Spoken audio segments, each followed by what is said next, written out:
الحمد للہ وکفا والصلاة والسلام علی عباده الذین اصطفى وعلی آلہ التقى واصحابہ النقى اما بعد مولاي صل وسلم دائما ابدا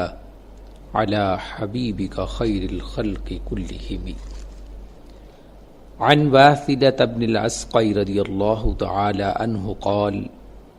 قال رسول الله صلى الله تعالى عليه وسلم لا تظهر الشماتة لأخيك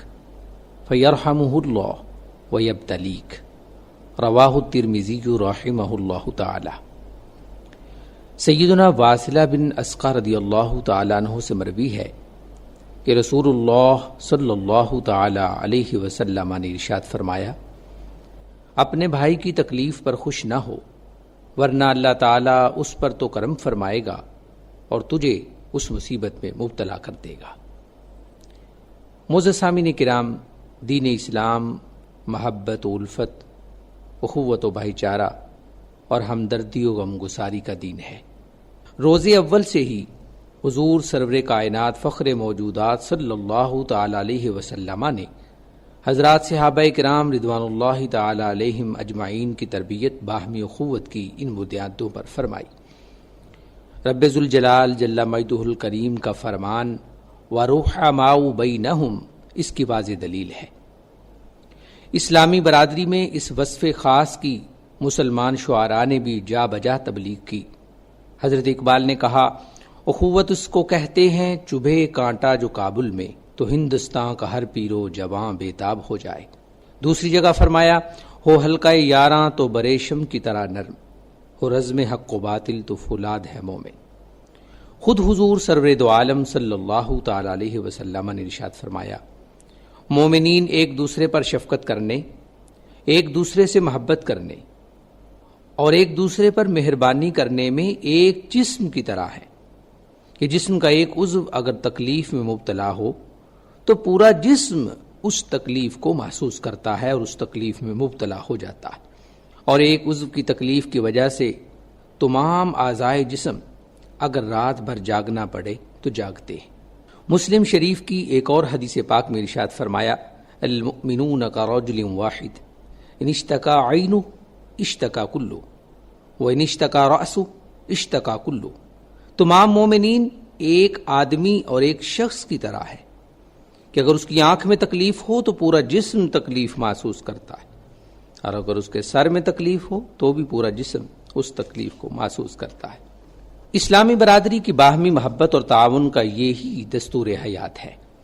جس کی بنیاد پر حضور سرور دو عالم صلی اللہ تعالی علیہ وسلم نے اس ملت کی عمارت تعمیر فرمائی۔ آج ملت اسلامیہ جبکہ بدقسمتی سے ان بنیادوں کو کھو بیٹھی، خود غرضی اور ذاتی منفعت کو ہی اپنا قبلہ بنا لیا، اور ہم دوسروں کی تکلیف پر پریشان ہونے کی بجائے خوش ہونے لگے، اور اس بنیاد کے ہلنے کی وجہ سے ملت کی پوری عمارت سخت خطرے کا شکار ہو گئی۔ آج ملت اسلامیہ جبکہ بدقسمتی سے ان بنیادوں کو کھو بیٹھی، خود غرضی اور ذاتی منفعت کو ہی اپنا قبلہ بنا لیا، اور ہم دوسروں کی تکلیف پر پریشان ہونے کی بجائے خوش ہونے لگے، تو اس بنیاد کے ہلنے کی وجہ سے ملت کی پوری عمارت سخت خطرے کا شکار ہو گئی۔ حدیث پاک میں نبی مکرم صلی اللہ تعالی علیہ وسلم نے اس امت مرحومہ کو انفرادی و نجی زندگی اور اجتماعی زندگی دونوں حوالوں سے رب ذوالجلال کے ایک اٹل قانون کی خبر دی ہے، اور عادت الہیہ پر آگاہ فرمایا ہے کہ کوئی شخص اپنے بھائی کی تکلیف پر خوش نہ ہو، ورنہ اللہ تعالیٰ مبتلا کو تو عافیت دے گا اور اس کی تکلیف پر خوش ہونے والے کو مبتلا کر دے گا۔ درد دل کے واسطے پیدا کیا انسان کو، ورنہ طاعت کے لیے کچھ کم نہ تھے کروبیاں۔ اس انسان کی اس طبیعت اور کیفیت پر جتنا افسوس کیا جائے کم ہے کہ بجائے اس کے کہ وہ اپنے بھائی کی تکلیف پر غمگین ہو، اس کی مدد کرے، اس کی تکلیف کو دور کرنے کی کوشش کرے، وہ الٹا اس پر خوش ہو رہا ہو۔ حضور نبی رحمت صلی اللہ تعالی علیہ وسلم نے ارشاد فرمایا کہ فَيُعَافِيهِ اللَّهُ وَيَبْتَلِيكَ، اللہ تعالیٰ اس کیفیت اور جذبے کو اس قدر ناپسند فرماتا ہے کہ ایسے شخص کے زام کو توڑنے کے لیے مبتلا کو عافیت دیتا ہے اور اس کی مصیبت پر خوش ہونے والے کو مصیبت میں مبتلا فرما دیتا ہے۔ اس وصف بد کے کئی محرک اور اسباب ہو سکتے ہیں۔ بعض لوگوں کا خبث باطنی انہیں ایسا کرنے کا حکم دیتا ہے۔ بس اوقات بعض لوگ ایسی خود پسندی میں مبتلا ہو جاتے ہیں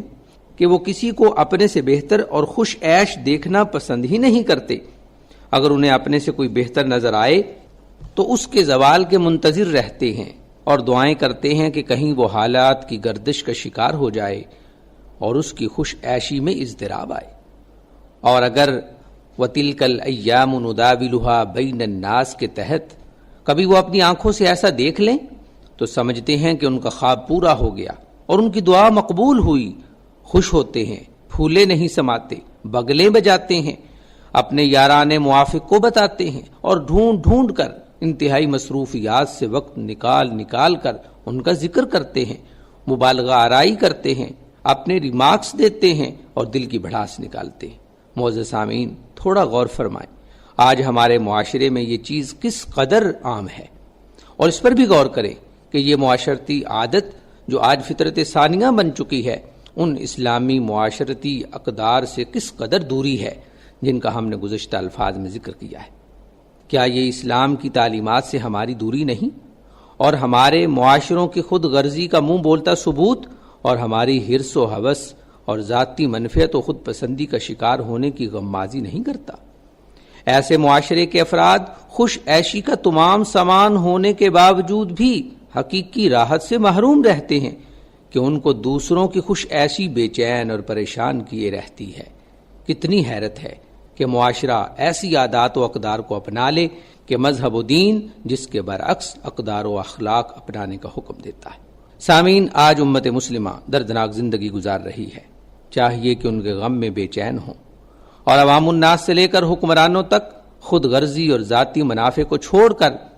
ملت کے عروج کی بحالی کے لیے کوشاں ہوں، اور ہم ایک دوسرے کے دکھ درد کے ساجی ہوں، دوسروں کی تکلیف پر خوش نہ ہوں بلکہ خود کو تکلیف میں مبتلا کر کے بھی ان کی تکلیف کو دور کریں اور نفع رسانی میں ایثار جیسے اسلامی مثالی کردار کا مظاہرہ کریں۔ اور یہ سب اسی وقت ممکن ہوگا جب ہم اسلامی اخلاق و اقدار کو سمجھیں گے